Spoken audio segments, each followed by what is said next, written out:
다윗 자손의 족보입니다. 하나님은 이스라엘 백성들에게 대부흥의 역사를 약속하셨는데 그 이스라엘의 부흥, 번영의 뇌관의 역할을 하는 가문이 또 다윗의 가문입니다. 하나님은 다윗 집안을 통해서 이스라엘을 다스리는 등불을 끄지 않겠다, 이렇게 말씀을 했어요. 그래서 역대상 3장을 공부하는 것이 또 우리에게 중요합니다. 여러 의미가 있지만 몇 가지 이유를 제가 잠깐 말씀드리면, 첫 번째 이유는 하나님께서 다윗 왕조를 통해 이루시고자 하신 언약, 구속의 연속성, 구속사의 연속성을 확인할 수가 있습니다. 두 번째 중요한 이유는 솔로몬의 후손들이 어떻게 유다 왕국의 왕으로 이어졌는지 솔로몬에 관해서 이야기를 합니다. 솔로몬이 왕이 되었다는 것은 이건 참으로 놀라운 일이에요. 세 번째 중요한 이유는 포로기 이후 귀환한 유다 백성에게 다윗 왕조의 회복과 하나님의 신실하심을 상기시키면서 그들이 여전히 언약 안에 있음을 확신하게 하는 이런 의미가 있습니다. 다윗의 아들들은 총 19명입니다. 여러 배를 통해서 낳습니다. 1절에 보면 다윗이 헤브론에서 낳은 아들들은 이러하니, 5절에 보면 예루살렘에서 그가 낳은 아들들은 이러하니, 하나님께서 헤브론에서 낳은 아들, 예루살렘에서 낳은 아들들 차별하지 않습니다. 전체적으로 다윗의 다윗의 후손은 하나님께서 인정하십니다. 그러니까 다 19명 모두가 다 후계자의 후보가 된 거예요. 19명, 다윗이 낳은 후손은 다 이스라엘의 등불이 될 자격을 갖추었다고요. 그런데 다윗의 계보는 누구에게 이어집니까? 솔로몬에게 이어집니다. 너무 많이 들었던 내용이라 솔로몬, 다윗의 아들 솔로몬, 다윗의 아들은 솔로몬만 있는 게 아니잖아요. 근데 솔로몬에게 이어졌어요. 우리는 이런 장면들을 놓치면 안 된다는 겁니다. 내가 이스라엘의 왕위를 끊어지지 않게 하겠다. 이스라엘의 등불로 삼겠다. 등불을 끄지 않겠다 그랬단 말이에요. 그런데 왕의 가문이니까 왕이 계속 세워져야 되죠. 그런데 솔로몬에게 흘러갔다. 솔로몬은 절대로 육적인 혈통을 따라가 보면 다윗의 뒤를 이을 수 없지요. 헤브론에서 낳은 아들들은 다윗이 고생할 때 낳은 자들이에요. 그래서 다윗의 모험담을, 아버지의 모험담을 많이 들었을 것으로 추정하고, 그 결과 성숙합니다. 인물들도 뛰어납니다. 나이도 7살 이상 많습니다. 어른스러워요. 그러니까 다윗의 후계자는 이들 중에 나와야 됩니다. 모든 조건을 깬 솔로몬이 왕이 되어버립니다. 이건 오늘을 사는 우리에게도 주시는 메시지가 너무 커요. 우리가 예수님 믿잖아요. 그럼 하나님은 일단 우리 모두를 다 아브라함의 씨로, 아브라함의 후손으로 인정을 해줘. 믿음의 후손들로 인정을 해준다고요. 누구든지 다 위대한 역사의 주인공이 될 자격 요건을 갖추고 있습니다. 그런데 목사 중에서, 장로님 중에서, 권사님 중에서, 예수 믿은 사람들 중에서 부흥의 주역으로, 부흥의 뇌관으로 쓰임받는 가문과 인물은 극히 소수에 불과하다는 거예요. 아버지 목사 때까지는 유명했다가 아들 때에 넘어가면 이름도 모르는 집으로 전락해버린 가문이 많아. 참 참 놀랍지 않습니까? 다 아브라함의 씨, 믿음의 후손, 다 이스라엘 등불의 자격 요건 갖추었는데 그 자리에 선 사람은 한 사람뿐. 조금 구체적으로 살펴보면 장남 암논은 말씀에 집중하지 않았습니다. 그러니까 이런 아들들의 모습 속에 우리의 모습이 있다고요. 육적인 우리 자녀들의 모습이 있고, 장남 암논은 말씀에 집중하지 않았고 어디에만 관심이 있었습니까? 여자에게. 오직 배다른 여동생 다말에게만 관심이 있었습니다. 다말을 강간해버립니다. 쫓아내버립니다. 암논은 에서보다 못한 인간이죠. 성도착증 환자 같은 인생. 결국 그의 오빠 압살롬에게 죽임을 당합니다. 둘째 아들 다니엘, 일체 언급이 없는 것으로 보아 병으로 일찍 죽은 것 같습니다. 셋째 아들 압살롬, 다윗의 둘째 아들 역할을 했던 것 같습니다. 외모가 준수했지요. 암논이 엉망이니까, 암논이 미친놈같이 성도착증 환자가 돼가지고 오직 이상한 짓거리만 하고 있으니까, 둘째 아들은 일찍 죽어버렸으니까 당연히 자신의 것 압살롬이 모든 걸 차지하게 되었을 것 아닙니까? 그런데 여러분, 복수심에 불타가지고 감정에 치우쳐 나중에 아버지까지 반역하잖아요. 이어지는 넷째 아들이 아도니아입니다. 아도니아는 복수심이 있거나 여자를 밝히는 것 같지는 않습니다. 그런데 그는 나라를 차지하는 방법을 몰라, 왕이 되는 방법을 몰라, 사람의 도움을 받아서 왕이 된다고 생각했어요. 그때 다윗이 정신을 차리고 솔로몬을 왕으로 세워버리잖아요. 솔로몬은 첩의 아들입니다. 어릴 적부터 내세울 것이 없습니다. 그래서 형제들로부터 많은 미움을 받았을 것으로 주장합니다. 그런데 그가 하나님의 말씀을 붙들었고 아버지 다윗처럼 하나님을 사랑했습니다. 그가 말씀 붙들었다는 증거를요, 아가서와 잠언을 보면 알 수 있습니다.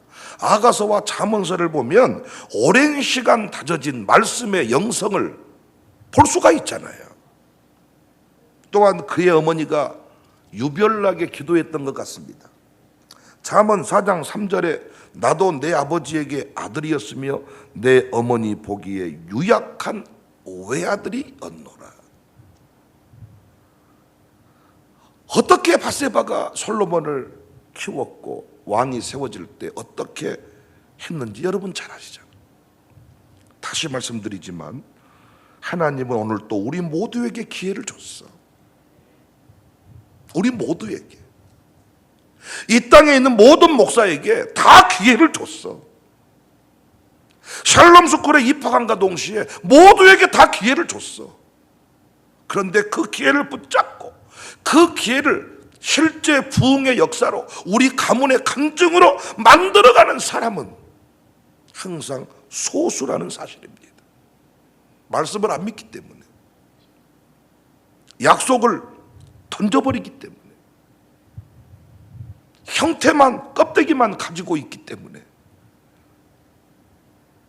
하나님은 여전히 출신 성분보다, 외적인 모습보다 믿음인데 믿음의 길을 가는 사람이 없습니다.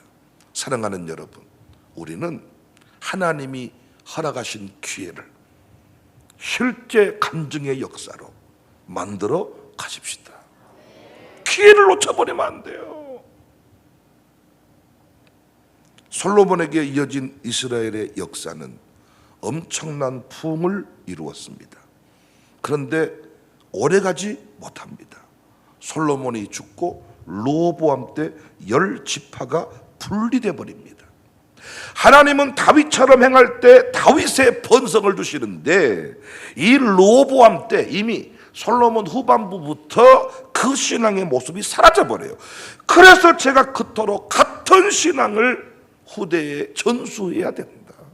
어렸을 때부터 아버지가 어떻게 복을 받았고 어떻게 은혜를 받았는지 원리를 배우지 못하면 나중에 그냥 모든 것이 그냥 된 줄 알아서 아버지 죽고 나면 다 끝난다.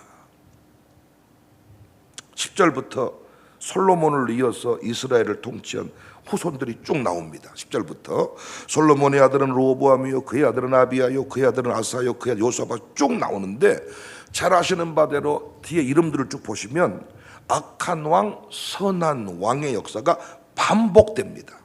일단 르호보암은 어리석은 왕이에요. 놋방패 만들고 돌아다니는 놈입니다.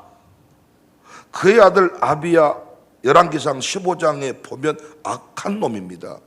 그 아들 아사는 또 좋은 왕입니다. 우상을 타파합니다. 요사밧은 개인적으로 하나님을 만나서 하나님을 알긴 하는데 뭐가 문제냐? 아합을 너무 좋아해. 아합이랑 친하면 돼야 안 돼요.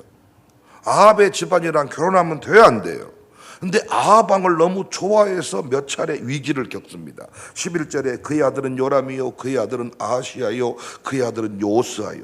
요사밧이 아합의 딸 아달랴와 자신의 아들을 결혼시켜요. 아하시야를. 그런데 자신의 아들 아하시야가 죽자 아달랴 못된 년이거든요. 여러분은 다 잊어버리고 년만 기억하더라고요. 다윗의 후손을 다 죽여버립니다.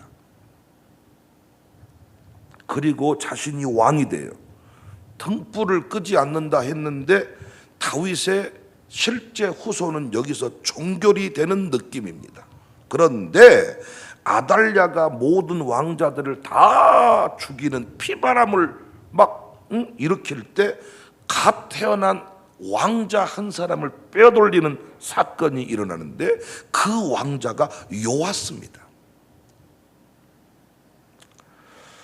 요아스가 7살 때 요야다가 반란을 일으켜서 아달랴 이 못된 것을 처리해버립니다.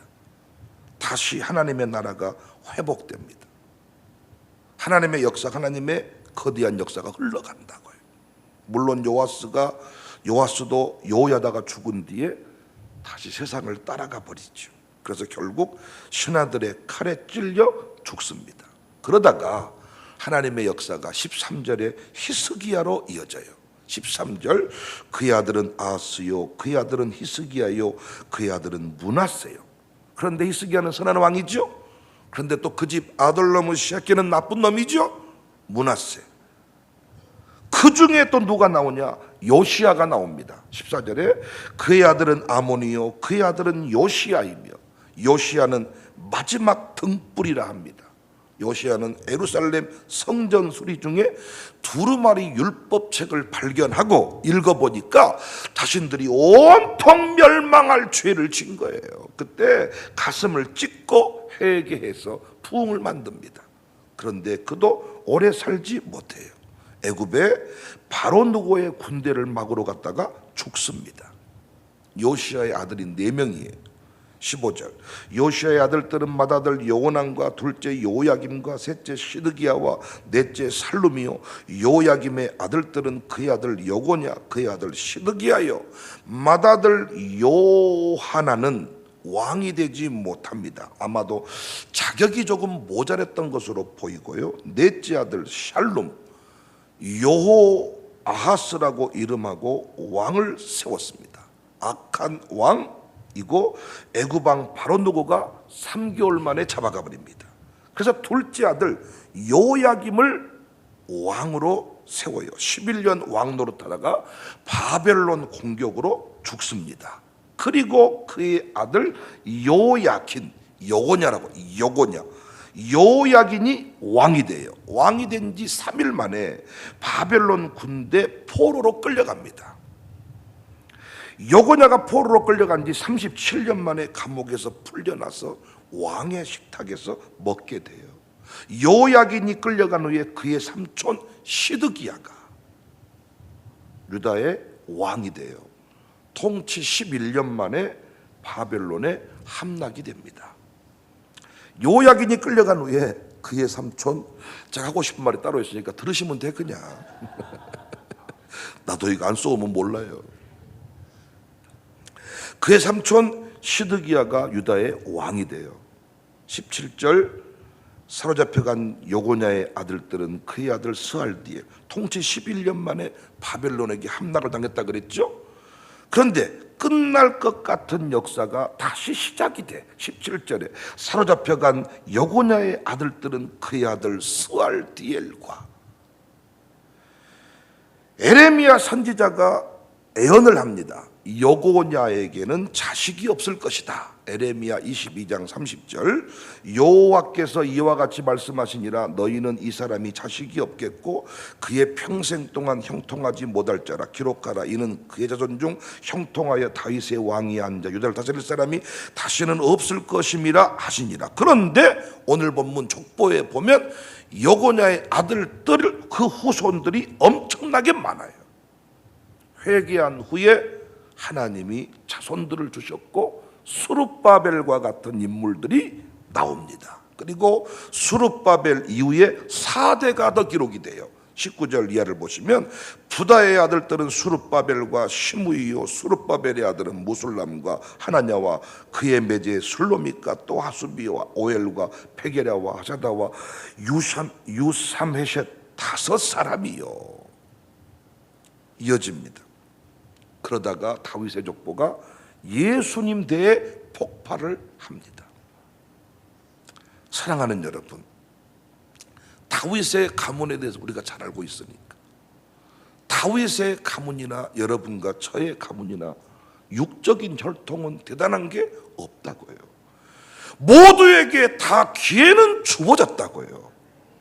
끝까지 하나님의 약속을 붙잡고 하나님의 장구한 역사가 흘러가는데, 끝까지 하나님의 약속을 붙잡고 하나님의 신실하신 약속을 믿고 끝까지 아버지 다윗처럼 하나님이 인정하신 신앙의 행위를 따라서 하나님을 섬기며 갈 때 하나님의 구속 역사는 반드시 그 사람들을 통하여 드러나고 실제가 된다는 것을 우리에게 보여주고 있습니다. 사랑하는 여러분, 어제도 동일한 말씀을 드렸는데 왜 베레스부터? 베레스, 아니 본 부인의 후손들이 아닌데 어찌 베레스로부터? 어찌 또 룻기서에서는 그 베레스의 역사와 그 룻의 역사를 연결을 시킵니까? 다말의 역사와 룻의 역사와 공통점이 있다는 거죠. 솔로몬 낸 것도 밧세바라고 하는 사람이 있었기 때문에 솔로몬 될 수가 있었습니다. 제가 신앙생활하고 제가 목회를 해보니까요, 유별난 부모가 있어요. 자식이 세워진 뿌리를 파보면 그 사람이 역사의 중심에 위대한 역사를 이루어가는 것을 보면 어느 날 뚝딱 세워진 경우는 없어. 다윗의 후손들로 태어났다고 해서 다 축복의 계보를 이어간 게 아니에요. 격가지의 계보가 있습니다. 우리 집안의 피가 그대로 흘러간다고요. 그런데 그 집안의 피를 넘어서 버린 사람이 있는데 예수님 피를 바르면서 십자가 단단히 붙잡고 이기며 가는 그 사람이 육신의 가문의 피를 넘어선다는 거예요.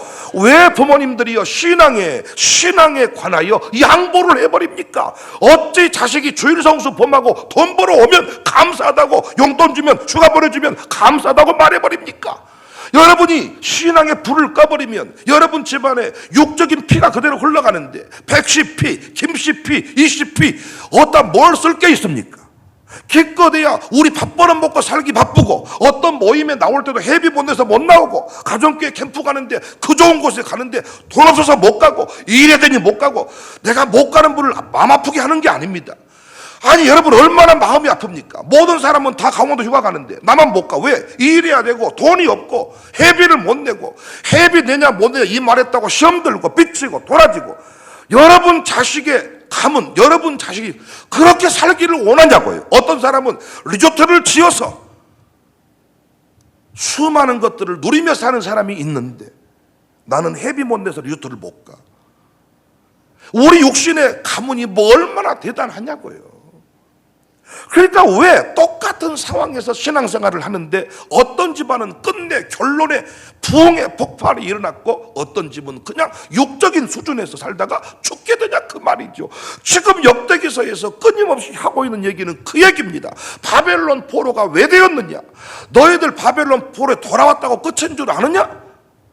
실제로 우리나라가 지금 전쟁은 나지 않았지만 마귀의 노예가 되어서 전쟁의 포로처럼 사는 사람이 많아요. 잠 못 자고 귀신이 날마다 붙잡고 괴롭히는 사람이 많다고요.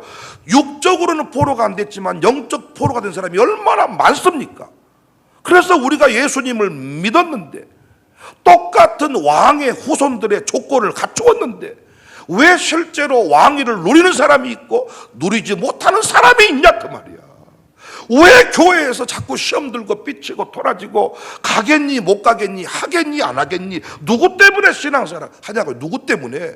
백목사 월급 주려고 신앙생활 하십니까? 우리 교회 뭐 어디 건물 하나 지어주려고 지금 여러분 뭐 육성 회원이십니까?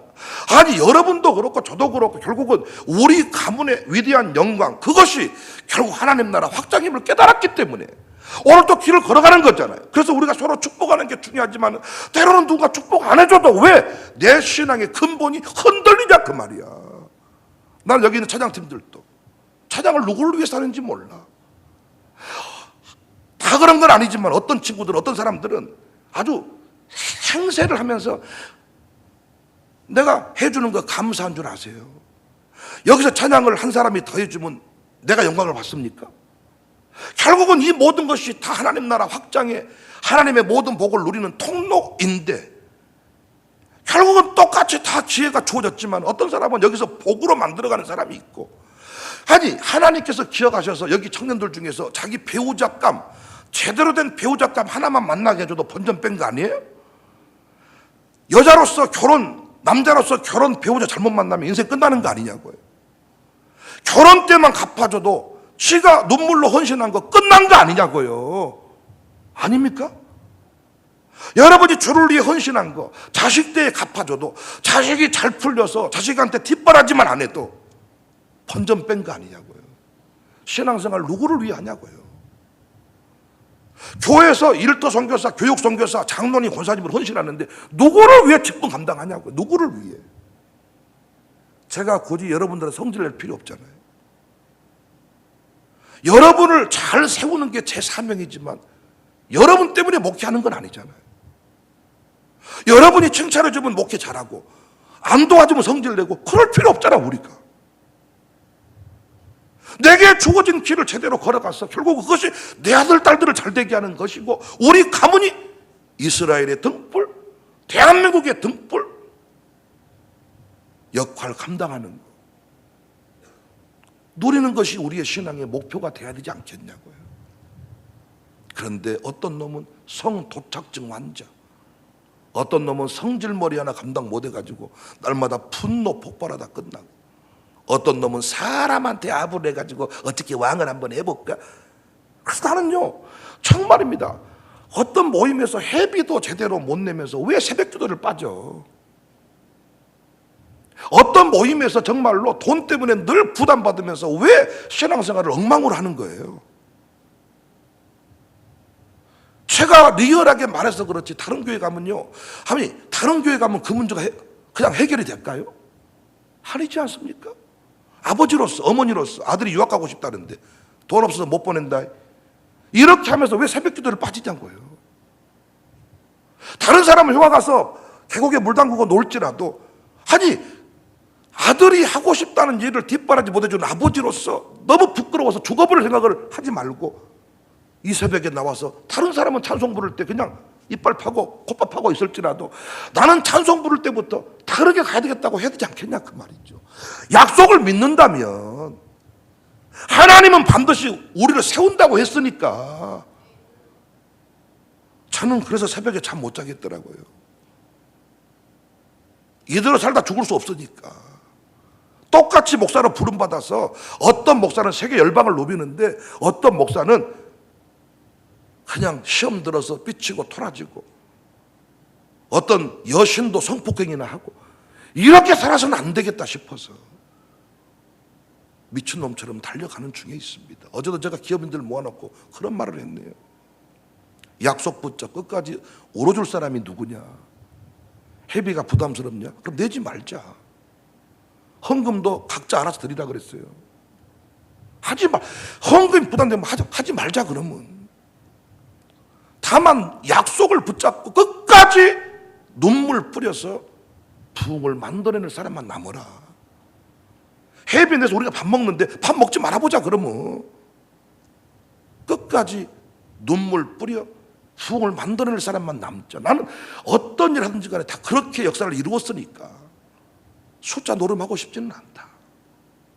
약속을 믿고 가는 사람, 장구한 복음 역사, 장구한 구속 역사, 끝날 것 같지만 끝나지 않고 우리 가문에서 믿음의 사람을 찾습니다. 역사가 흘러가다가 믿음의 사람을 찾아서 끝내 그 사람을 통해서 또 그 사람들을 연결. 장구한 역사는 중단되지 않고 흘러가. 잠시 비틀댔다가 다시 회개하면 다시 또 하나님이 그 사람한테 폭발적으로 역사해줘. 약속의 가문이라는 게, 약속이라는 게 이렇게 무섭습니다. 약속을 받은 자는 하나님의 언약의 주인공답게 살아내고 그 길을 걸어가면 약속이 성취된다. 사랑하는 여러분, 우리 교회 받은 약속이 많잖아요. 얼마나 많습니까? 우리 교회 약속이. 그 약속만 이루어져도 여러분의 고생은 고생이 아니야. 그런데 약속을 못 믿으니까 성질을 내면서 인상 쓰면서 우리가 갈 데가 많다는 거예요. 새벽 예배 못 나오면 나한테 욕 먹는데 욕 안 먹으려고 나오셨어요? 나도 욕할 마음이 없네요 이제. 그래서 사람들 요즘에 나 자세히 안 쳐다본다니까요. 주소 체크 안 하고 나 여러분하고 눈 잘 안 마주치잖아요. 그냥 설교회 그냥 혼자. 옛날에는 출석 불러가면서 조였습니까? 이래서 안 해. 앞으로도 안 할 거야. 하고 싶지 않아. 그러니까 이 욕먹 옛날에 이렇게 성질내고 하는 것도 젊을 때 하는 것도 젊을 때. 이제는 저도 점점 좋게 살고 싶어. 그러니까 욕 안 먹으려고 나온 건 오래 못 가잖아요. 약속을 붙잡아야 돼. 약속. 다윗이나 나나. 아니 그 가문이나 우리 가문이나. 그런데 끝까지 약속을 붙잡고 하나님 앞에 성부를 낸 사람은 구속 역사의 주인공으로 쓰임을 받더라. 정통 계보가 이어받아야 되는데 아니면 옆으로 흘러가 버리더라. 피가 흘러가 버리더라. 광주의 시내 중심에 있어야 될 부흥 역사가 흘러가 본다니까요. 싸우고 있으면 흘러가 버려. 이쪽 우산동으로 와버렸어요 지금. 양림동과 우산동은 연결이 안 되는데 연결시켜버려 하나님이. 우산동과 또 어디 유럽을 연결시켜버려. 하나님 연결시켜버린다고요. 끝까지 믿음, 끝까지 말씀, 끝까지 약속. 아멘이시죠? 오늘 또 기도할 때 약속을 붙잡고 기도하시자고요. 이 모든 기도가 다 주의 눈물병에 담겨지고 하나님 우리 기도를 들으시고 됐다 싶을 때 부으신다니까요. 주여 이하 동문입니다. 갑니다. 하시지 말고 나의 목소리로 기도하는 그 기도의 간구를 들으신다. 우리 모두 위대한 장구한 그 구속 역사의 주인공으로 쓰임 받으시기를, 약속을 실제로 만들어 가시기를 주님의 이름으로 축복합니다.